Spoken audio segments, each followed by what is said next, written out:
Hello a chuirde, Sadhbh an seo. Bhí mé ag smaoineamh inniu go mbeadh sé go deas cluiche nua a bheith agam le bheith ag sprí. Tá muid gramathe taobhaiste agus uaireanta bí muid glórg rud ag an nua le dhéanamh. So tospánaí mé díobh chun is cluiche iontach a dhéanamh agus a imirt. Chun an cluiche seo a dhéanamh is go cort chlór a amsú, déiteach sibh bosca calóga aróra úsáid, nó beidir go bhfuil cort chlór fáca ó de chud ifacha seachláide. Óbhchopán nó copán beag ceircealach.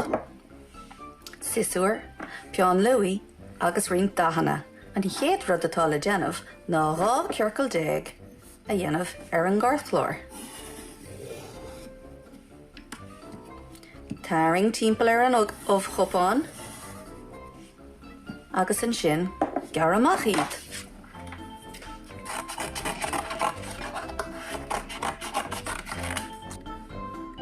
Nuair atá rá ceann déag nó sé féire agat, tá sé an ann tosnú ar an ealaín. Tosnig leis an géad féire a bhaisiú.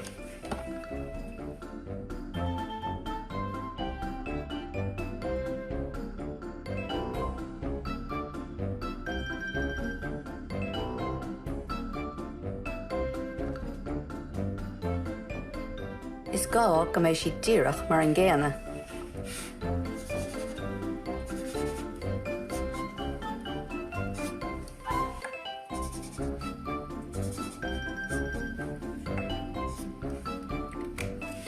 Nuair atá an chéad péire déanta agat, bogará chuig an chéad féire eile.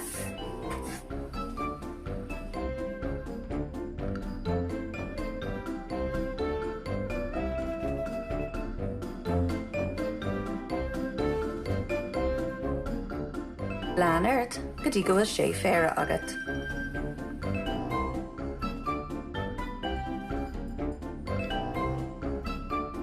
Nuair atá na péirí a le déanta, measc suas iad,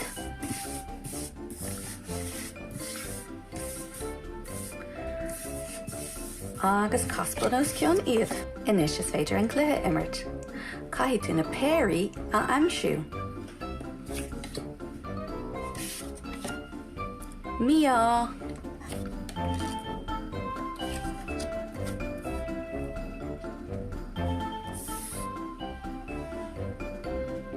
Bíonn an bua ag an té a amsín is mó péirí.